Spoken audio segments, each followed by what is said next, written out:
was for me a great honor to welcome John Launer to Kungälvs sjukhus. You asked me yesterday what is Kungälv, and I say we used to call it Kings Rivers Hospital. So, and we are to have you here to speak for us. Your background is, as we talked yesterday, you've been working 7 years, 30 years as a GP, distriktsläkare, and you're an author, and you've been working at the University College in London and in the Tavistock Clinic. And for some of you know that Tavistock Clinic was the clinic where Barnet once worked, the man between this Barnet group, also very common in Sweden, I think it was. And then you're also an associate editor for British Medical Journal. And your concern has been the narrative and narrative in practice. And I think we should welcome you with a warm applause. Thank you.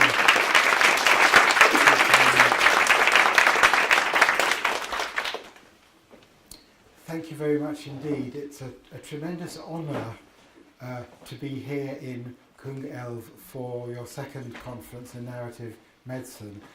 I feel particularly honoured to follow in the footsteps of Rita Sharon, who was here last year. I also want to congratulate you and Valdemar Erling in particular, because I cannot tell you how unusual it is to have a conference like this on narrative medicine on health service premises in a hospital supported by director and management, and I don't think you should underestimate how far ahead you are in the world of narrative medicine, even if it feels very new to many of you. What is happening here in Kungälv Hospital is really unusual and I think really important. Forgive me that I don't speak Swedish. I will try to speak quite clearly and slowly, but actually I normally try to do that anyway. I'm going to base what I say on a written script, and there will be a copy available afterwards if you wish to see the text, but because I may vary from it, I won't distribute it yet at this stage. But I will also try and stay connected with the audience and not just to read it as a straightforward manuscript. As Valdemar mentioned, my own background is as a general practitioner, and I worked in a poor, deprived area of London as a GP for about 30 years. But I'm also trained as a family psychotherapist, and during the last really 20 years of my career, I've tried either to combine the two or to look at points of intersection and overlap between the two. How can we use ideas from family therapy about communication, about supervision and so on to influence primary care? And how can we help people in the world of psychology and the psychological therapies to understand the work we do as physicians, as nurses, as professionals in primary care? Nowadays I work full-time as an educationalist, and I work mainly for an organisation called Health Education England, which is responsible for the postgraduate training of doctors and other professionals in the health service within England, and I'm responsible for setting up courses, delivering courses and so forth in subjects relevant to health professionals. During the last 20 years, I've been working with a team of colleagues, first at the Tavistock and now at Health Education England, to develop a system of training aimed at doctors, nurses and health professionals for everyday work. This is not turning them into therapists, this is helping them to enhance their everyday work as professionals. And the basis of all our work is narrative, inviting people to see all their encounters with patients or colleagues as attempts to create some kind of agreed story, some kind of agreed narrative between the two of them. This idea of negotiation of an agreed narrative is very central to what we do. And we call our approach Conversations Inviting Change, which we hope explains itself. We could also call it conversations helping people to manage change in their own bodies or in their own lives. And in my talk today, I'm going to describe this approach, how we teach it, how we teach our trainers, and I'm also going to say something about how we apply this system of narrative conceptualization to teams and organizations, and also in the evaluation of our work. Now, I want to start by making what I consider a really important distinction. So I'm going to offer you some definitions, and I want to make a distinction between the wider field of narrative medicine, which involves, for example, literary studies or reflective writing, and the specific activity of narrative practice. As I'm sure you know, the narrative medicine movement has been tremendously influential in all parts of medicine, and it's been a voice that has been a counterbalance to the dominant voice in medicine, which is one of technology, information, data, scientific evidence, and so on. And narrative medicine, in the wider sense, emphasises what it calls narrative competence, which is a literary level of sensitivity to what the patients bring, to the words, the text, the story that patients bring. And it judges medical practice not just by successful technical outcomes, but whether it contributes to a better, more helpful, more coherent, more aesthetic story on behalf of the patient. And the mission of narrative medicine has been to restore humanity, imagination, moral engagement to everything we do. One of its defining features has been to try and slow things down, to make everything more reflective in a world that seems to be becoming faster and full of frenzy every day. And another feature of narrative medicine has been to address what some people see as the crisis in the clinical consultation, where the relationship between the physician or the nurse and the patient is threatened by so much technology, so many interruptions and intrusions. And this morning I saw on one of your wards here in Kungälv how you are trying to address that crisis in the clinical consultation, for example, by holding a board round before the ward round and inviting patients to come in individually to meet their doctors rather than the team going out to see the patients. Now, I support all those aspects of narrative medicine. We share everything that other people involved in narrative medicine wholeheartedly. But on the whole, I believe narrative medicine has paid relatively little attention to the precise skills of human interactions, the verbal and non-verbal conduct of conversations that we hold from moment to moment, whether it's between clinicians and patients or whether it's between ourselves as clinicians. Paradoxically, I think narrative medicine as a whole has left the teaching of interactional skills to other people, other schools of thought, patient-centred medicine, relationship-centred care, and so on.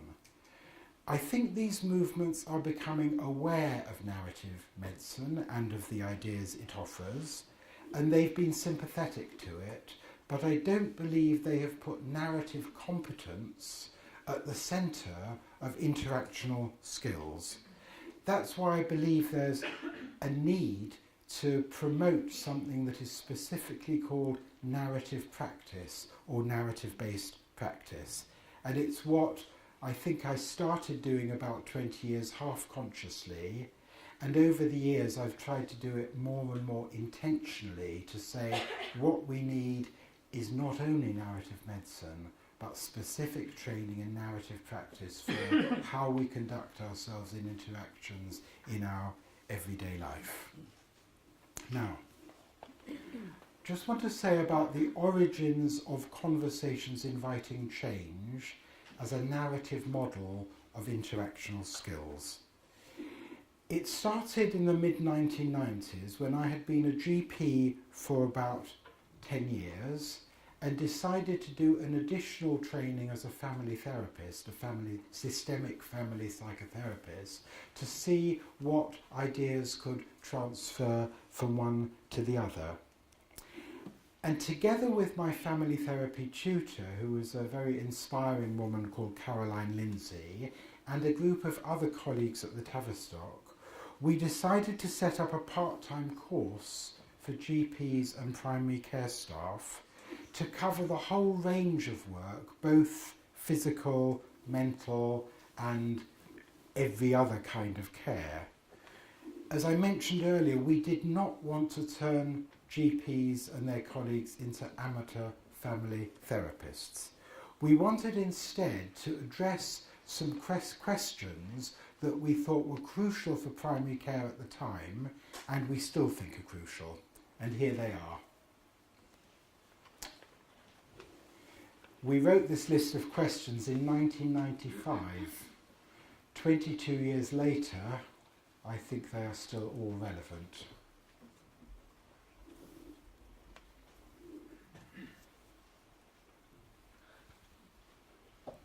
So those are the first two questions.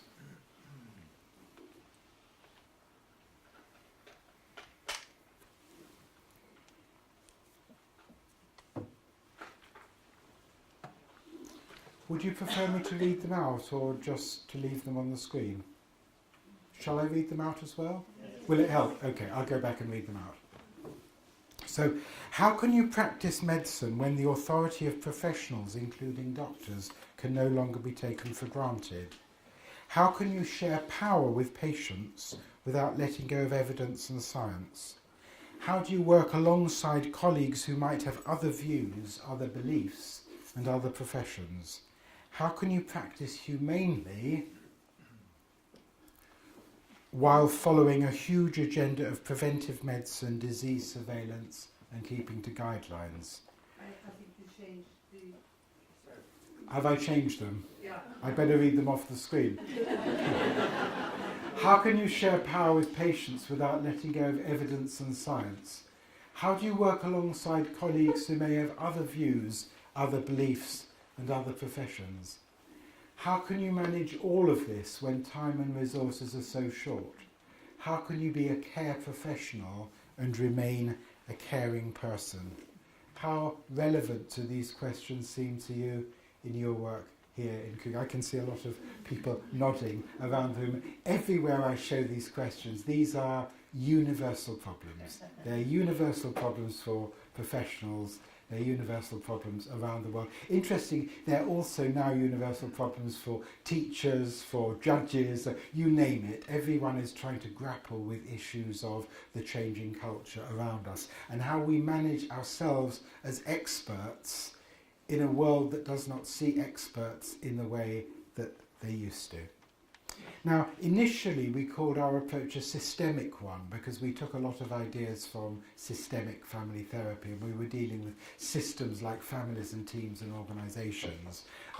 But family therapy itself became increasingly influenced by narrative ideas, and then medicine also became increasingly influenced by narrative ideas with work like Rita Sharon's and the book by Tricia Greenhalgh and Brian Hurwitz about narrative-based medicine. So we decided we would shift our terminology and call ourselves a narrative-based approach as well. This was around the year 2000. But you can see actually there's a strong connection between systemic approaches and narrative approaches because systems evolve through the creation of narratives, whether it's a family or whether it's an organisation. There's a strong connection and an interrelationship between systemic ideas and narrative ideas. It also gave us a tremendous advantage because when we talked about systemic approaches to doctors, they thought we meant intravenous therapy. So when we changed to narrative, it was much easier for them to understand. In fact, we even had someone come on our course for the wrong reason because she misunderstood the word systemic. And what was amazing, she became one of our best teachers. So maybe we should have kept the word, but in that case it worked, but now we call ourselves narrative. So I want to talk about the 3 principles that underlie our approach as we now teach it. And the first is that all healthcare conversations are a form of shared storytelling. So when somebody comes to see you because of a medical problem, they want to tell you about the problem, but they also want to tell you about other things too. They want to tell you about the context of the problem. They want to tell you how it's affecting them, how it's affecting people around them. And if we want to gain their confidence and their trust, obviously we have to listen to their stories, and we have to engage as an active partner whose curiosity is a really important contribution to the next chapter of their story. So for me, it's not just about witnessing, it's not just about listening or reading a text. It's actually about engaging as more than a reader, but engaging as a dialogical participant in the generation of the next stage of the narrative. One of the reasons I prefer the word narrative to story is that in English, at any rate, you can turn narrative into a verb, to narrate, narrating, a continuous process of narration. So we're talking about something here that is fluid and active, not something that is flat on a page. So the second principle is stories always change through a process of dialogue. Listening to someone's story cannot be just listening. It is the quality of our listening that allows the story to extend and expand and become something new. If the questions we ask are sufficiently attuned to what the person is saying and sufficiently precise, our patients or our colleagues will find themselves telling us things they never expected to say and never even knew they were going to say. They will say things to us like, "That's a really interesting question, it's helped me to realise something new," or "I never knew what I thought until I heard myself say it." So there is something about the active process of narration which is interactional. It's not static, it is interactional. And the third fundamental principle is that people need to keep ownership of their own stories. It takes seriously the notion that we construct our understanding of ourselves through those stories, but it also takes it seriously at a political level that we cannot take people's stories over for them. They have to own every stage of the evolution of the story. So we can put in suggestions, we can put in ideas, we can even contribute medical facts, or what we think are medical facts that year. We can contribute those things to the story, but how these things become integrated into the patient's story or the colleague's story must remain owned by them. So we're committed to listening to people's stories, questioning them, and offering potential paths to new stories, but not dictating how those stories should evolve. So from these 3 principles, there are 3 central conversational practices that we teach, and those of you who are coming to my presentation this afternoon at 3 o'clock, I think, and then to the workshops tomorrow, you will experience learning the way that we teach some of these approaches. The first is questioning the narratives we hear. These are not static, these are capable of evolution. The second is the necessity for conversational microskills to do so. This is the skills aspect of narrative practice. And the third is a non-interpretive stance. Not saying to somebody, "Aha, you think what is happening is this. Let me tell you what is really happening is that." Okay? interestingly, one of the phrases that we try to discourage is, so what's really going on here is, but another one is, it sounds to me as if. Because once you say, it sounds to me as if, it is becoming your story, not their story. So we try to teach different kinds of skills. So, questioning the narratives we hear, conversational microskills, and a non-interpretive stance. So let me start with questions.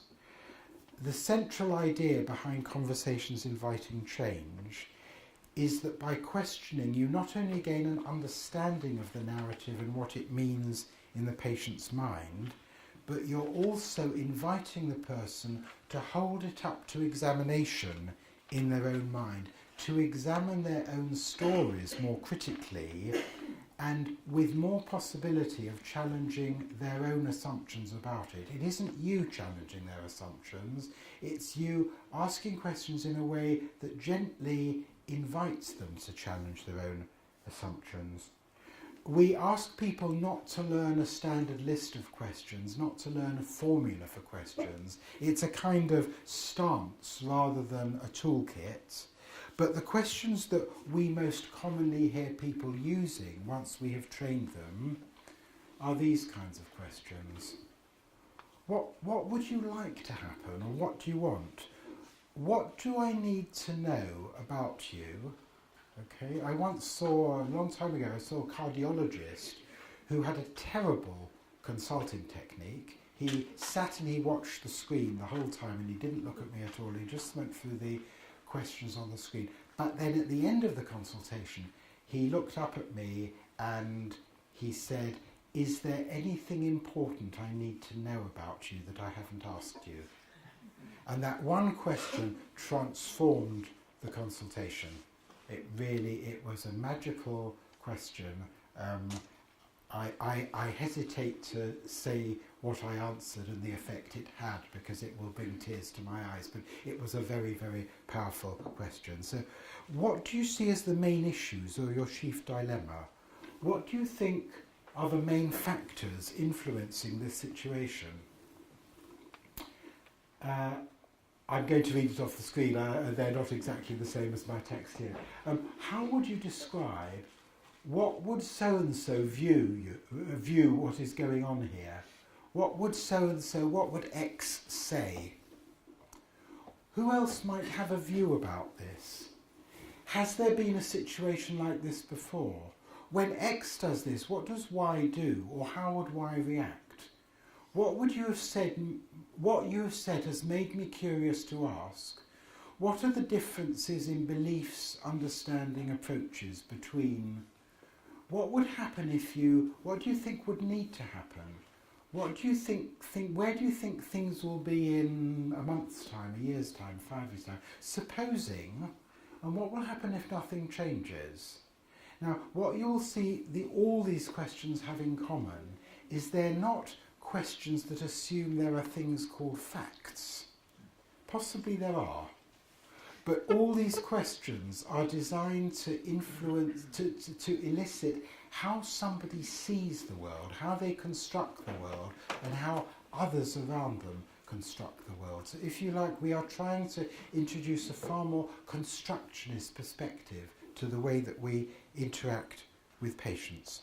And with practice, people become very skilled in posing these questions in a way that yields very important medical information as well as very important contextual information. You can see how these questions combine to elicit facts as well as stories and help to integrate the two. Now, let's go back to the second of the conversational practices, which is conversational microskills. We have a belief that people's stories evolve not in dramatic moments, although occasionally they do, but more in the moment-to-moment evolution of the clinician closely following what the patient's saying, questioning it, and eliciting new information. Now, clearly there will be emergency situations or critical medical situations where the clinician has to press the pause button and say, I'm really sorry, I actually want to know a specific medical fact here. If somebody is lying on your couch with peritonitis, you don't want to ask them, how does your family view extreme pain? You want to make the diagnosis, give them some analgesia and take them to the operating theatre. But for a lot of the time, we act as if everyone has peritonitis when they do not. So we use the model of peritonitis to ask questions where really we should be using a far more ethnographic model to understand about people. And of course, even with peritonitis, after you've saved the person's life and you have done your operation, you can go back to asking your narrative questions as well, because they will need to make sense of their own experience in narrative terms. And the third principle is a non-interpretive stance, that whether we know it or not, medicine has been deeply influenced by the belief that there must always be something underneath whatever you're hearing.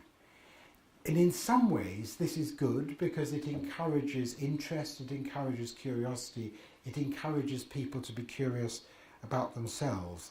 But there's also a philosophical problem to this idea that there is always something underlying something else, because it gives the impression that the doctor or the practitioner somehow has more intelligence or more insight or more power than the person who is telling the story. And it can play itself out by doctors and clinicians becoming quite intrusive. We must get to the bottom of things, as if there really are things called things, and as if things really do have bottoms. And if you think of anything in your life that has importance to you, you know, your relationship with your partner or your loved ones or your children or your colleagues, if somebody says, we have to get to the bottom of this, what exactly do they mean? What are they talking about? Are they not really saying, I would like to hear more about it, and if there is a problem, I would like to ask you some questions to help you to understand more of the context. It's a bit like these historians who try and write the explanation of what were the causes of the First World War. Well, the causes of the First World War was everything that happened everywhere before the First World War happened.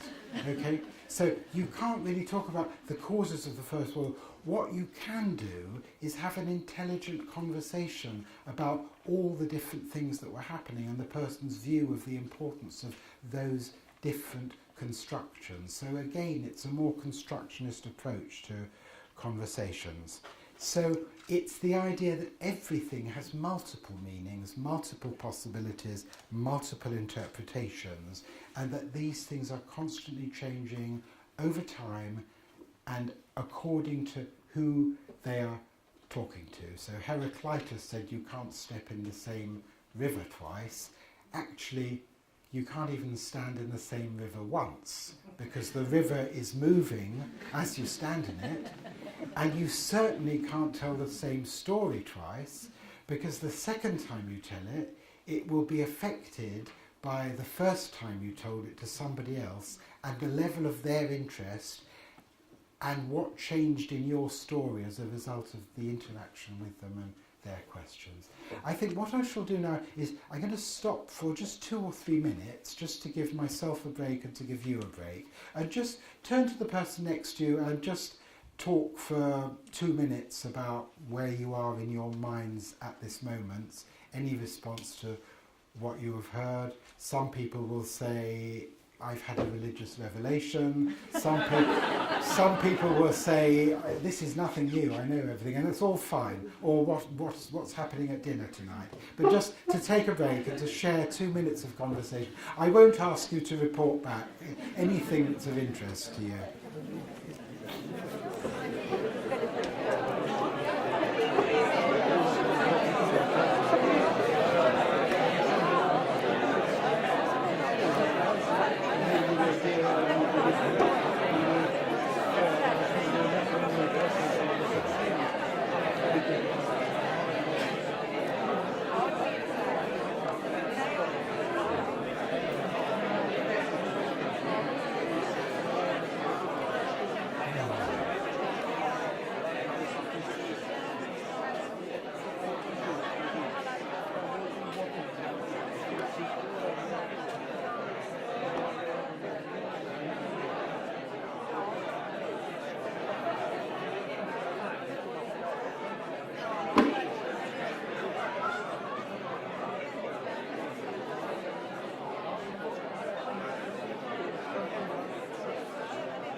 Good, thank you very much.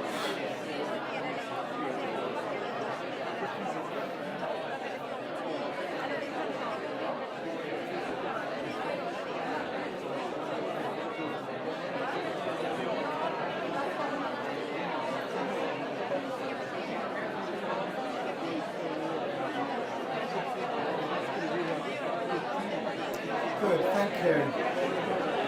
Could I have an attention again, please? Let's start again. Thank you, Valdemar. Good, thank you. Good.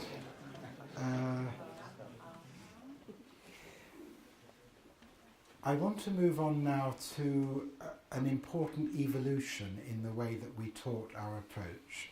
When we started teaching in the late 1990s, early in this century, we were focusing entirely on consultation skills. For example, we were looking at videotapes of consultations between people who came on our courses and their patients, and we tried to resist case discussion. Okay, there was a political reason that we avoided case discussion. We were operating in the same institution as the Barlint groups, and we were quite rivalrous with them. There was quite a lot of competition for them. Would people go to Barlint groups or would they come on our skills course? So we don't do case discussion. Okay, so we were rather arrogant about this. But of course, what do doctors and practitioners want to bring to courses? They want to talk about cases. So we let them talk about cases, but we asked them to interview each other about their cases using these skills. And by accident, we found this was the best way for them to learn the skills. And by accident, we found that if they learnt the skills in this way through peer supervision, they were then better to extrapolate and to transfer these skills to using with patients and colleagues. So over time, we changed the method of our teaching entirely to teaching through peer supervision. And when you come to the workshops tomorrow, you will see I will use this approach that I will ask you to bring cases for each other and to supervise them using narrative practice.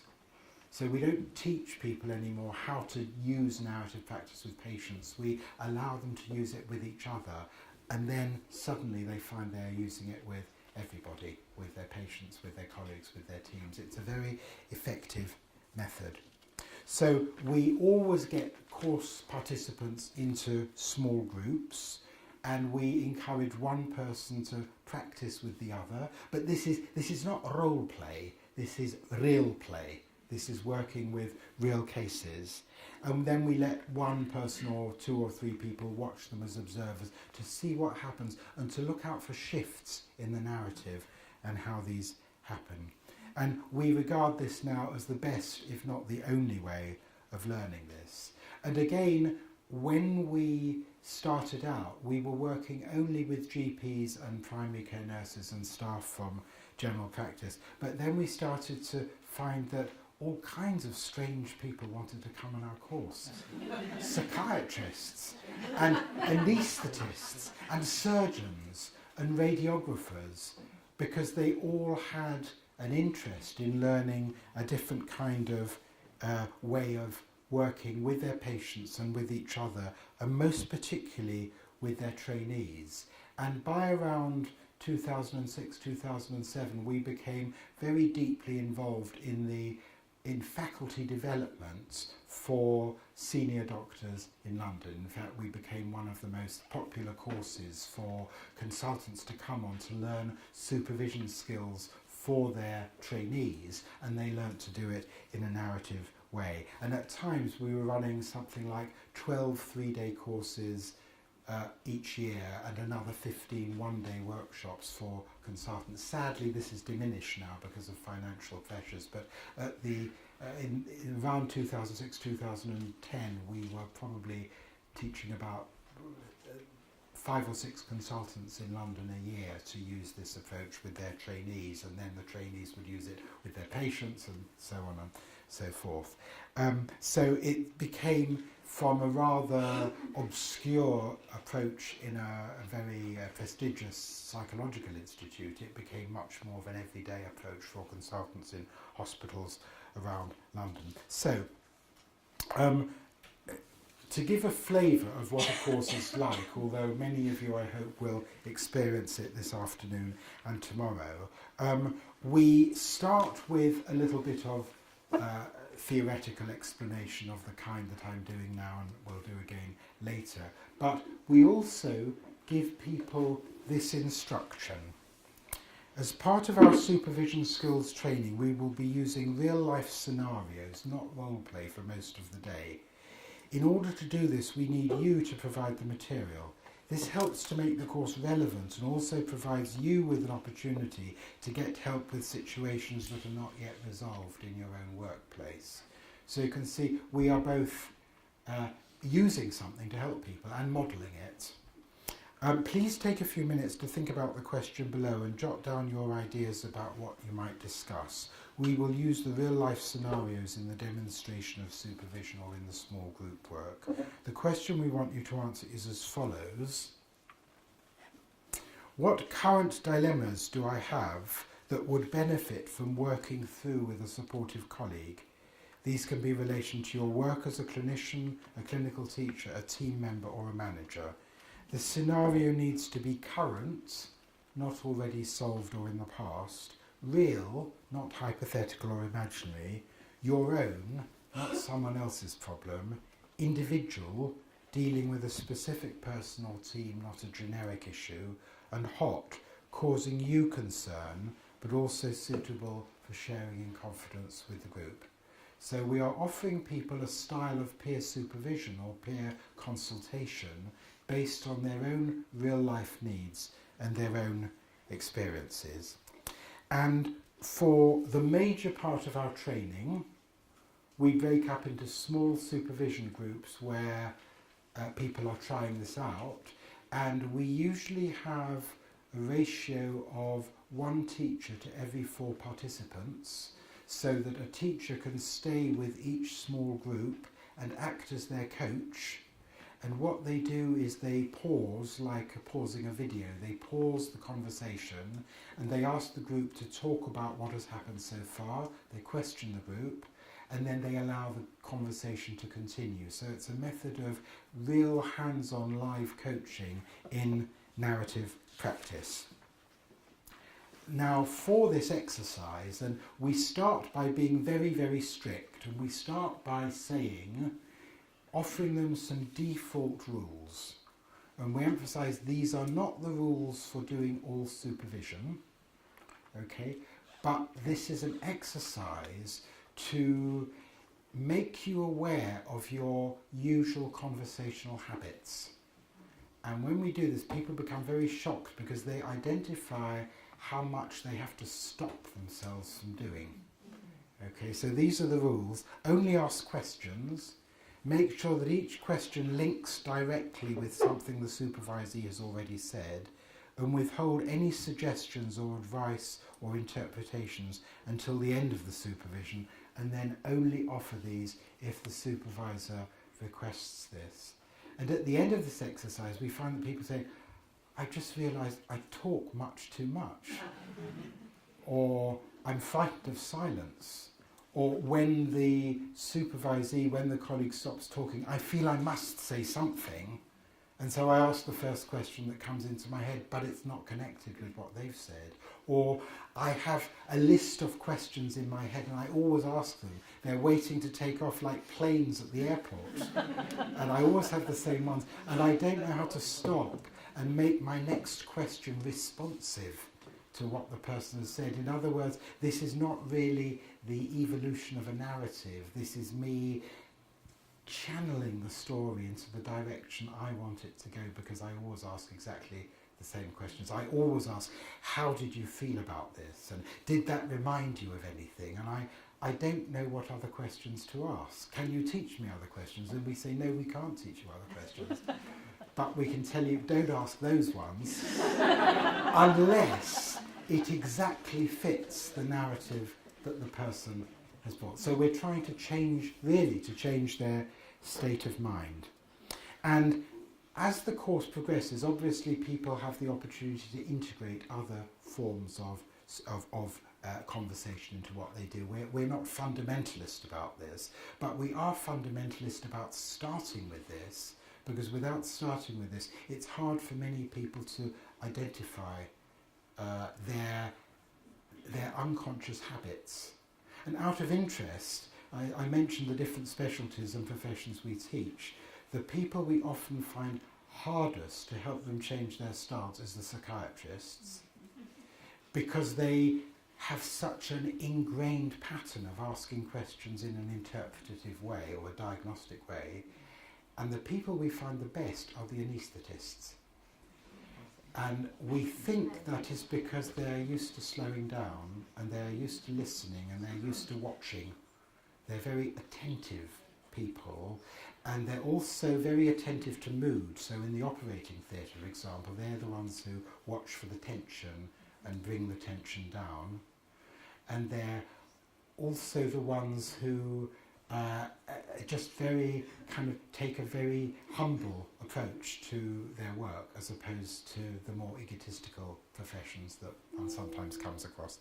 So it's very interesting to see how people adapt to being asked to take a narrative stance and how it changes them. Now, there's just one thing I want to do before I finish, which is to give you an example of a dialogue between a GP who is very experienced in this approach and a colleague who has come to her for advice. This is actually a real incident, and we got it down on paper, and I've asked two of your colleagues please to act the two parts. So this is Orla, otherwise known as Sarah, and this is Emma, otherwise known as Angela. And I'm going to read a first introduction before they start. And in this dialogue, actually, could you stand over there and then they can see the screen as well? Thank you.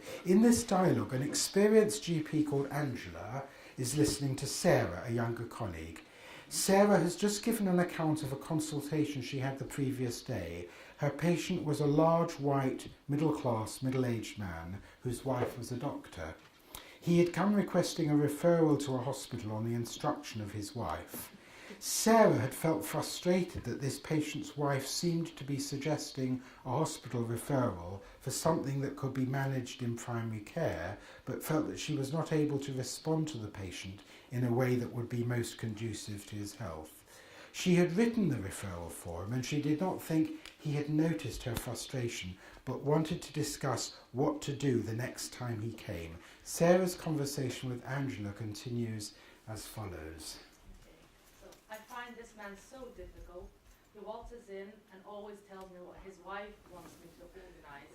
I don't always think these referrals are necessary, and I know I could manage him better, but in general practice, if only he gave me the opportunity. Is there anything else you think it would be useful for me to know about this issue? Well, he works as a banker in a large successful organization, and his wife is a consultant microbiologist in a local hospital, and I feel intimidated by them.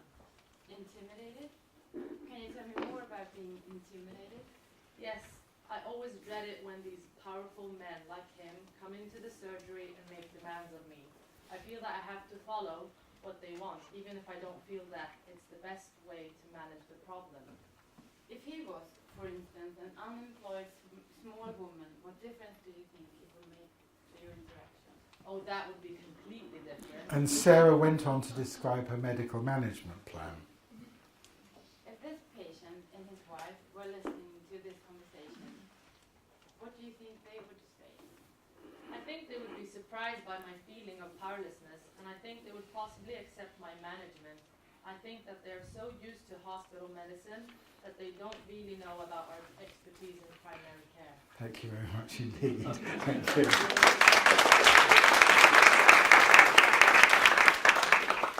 And Angela's comments after the conversation.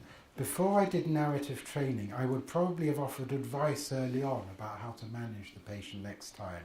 yes, I find this type of patient difficult too. Why don't you try this type of suggestion?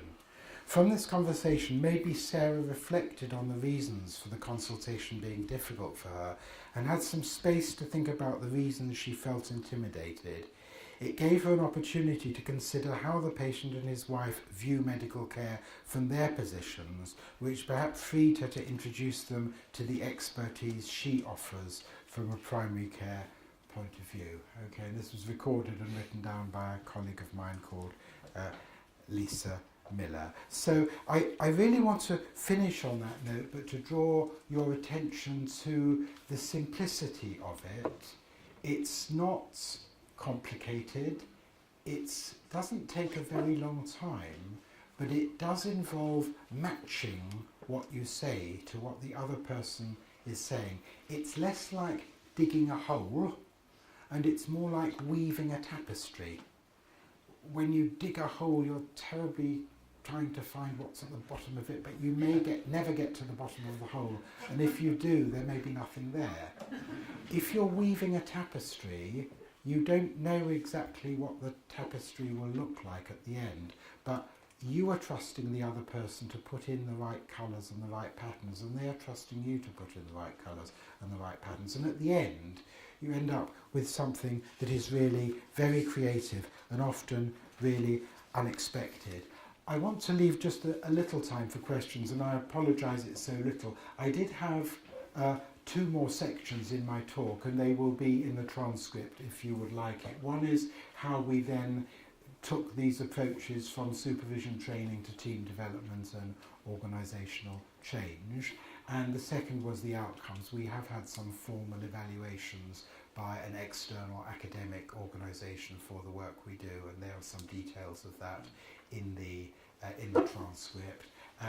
And there is a website, www.conversationsinvitingchange.com, where there is a great deal of material, including published articles, including links to the evaluation, including a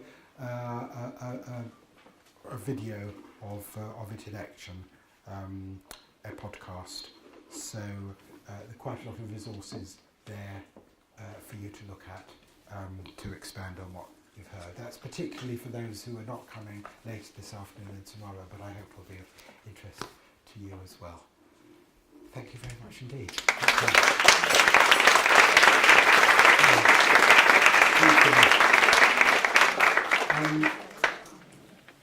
Valdemar, do you want to say the question? Yeah, please.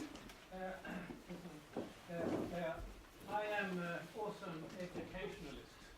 I'm working training doctors, and isn't it so that some things come natural for us and other things are pretty difficult, yes, depending on who we are? Yes. Can everyone learn this? I mean, for most of those people here, this is pretty straightforward. But there are other types of medical students who are car mechanics mentally. They want to find the problem and fix it and go to the next. Yes. I'll give you a personality issue.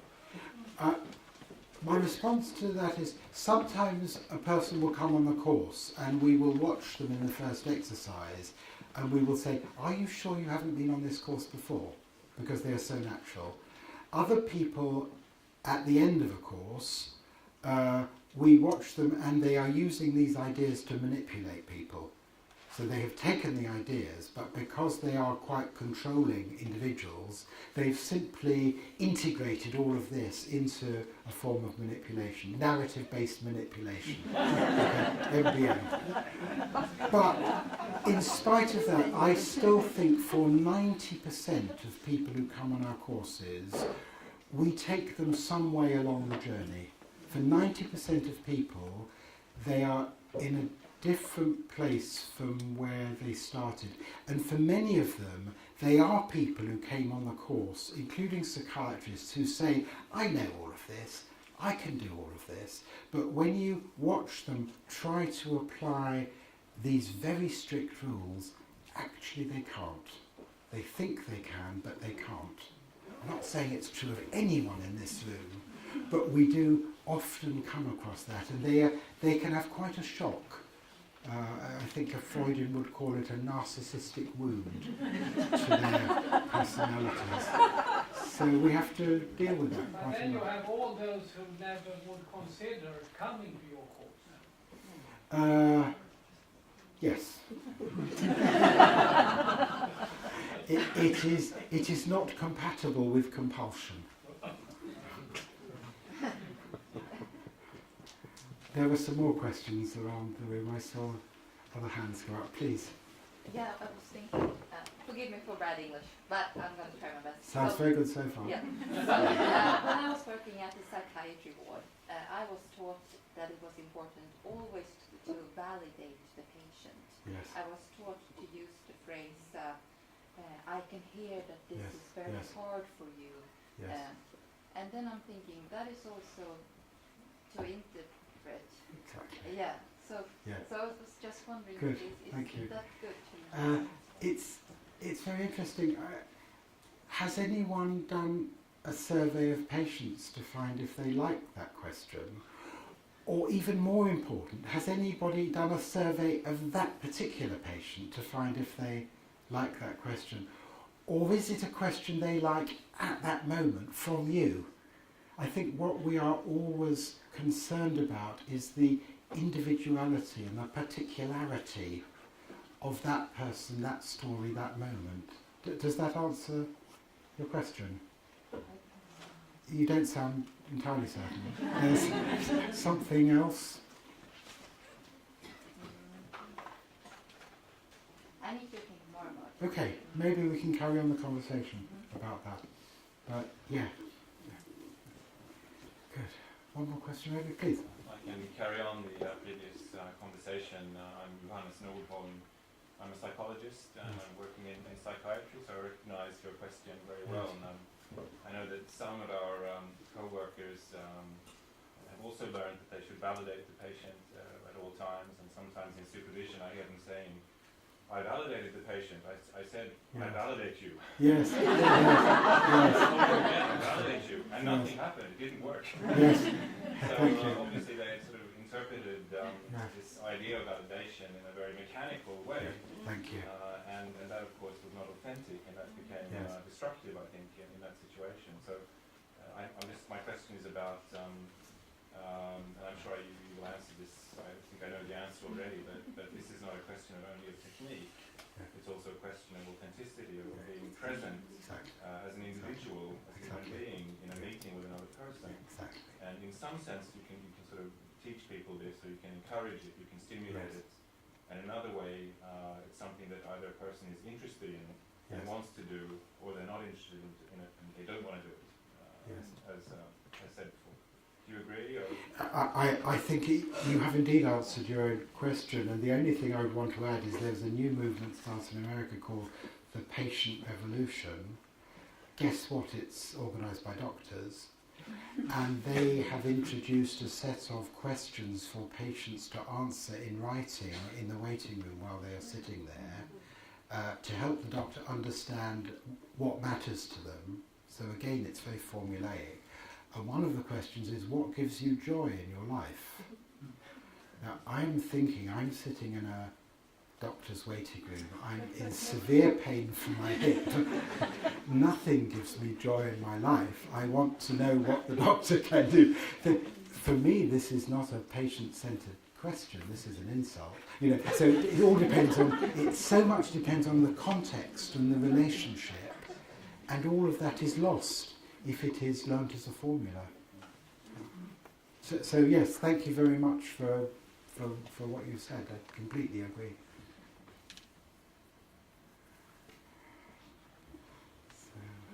Okay, any more questions? I also think we should end up with the lesson, and we will meet you more in the afternoon. And all those who attended to this lecture, it's so nice that you came. For those who are taking part in the workshop, you will go to the rooms now for group sessions. And as Marie told me now, as they say, that you go to the same room where you were before, except for number 2 and number 6.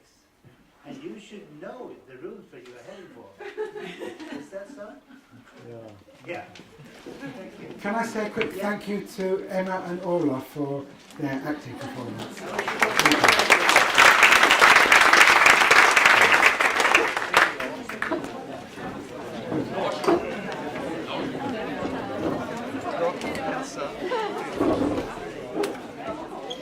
Jag har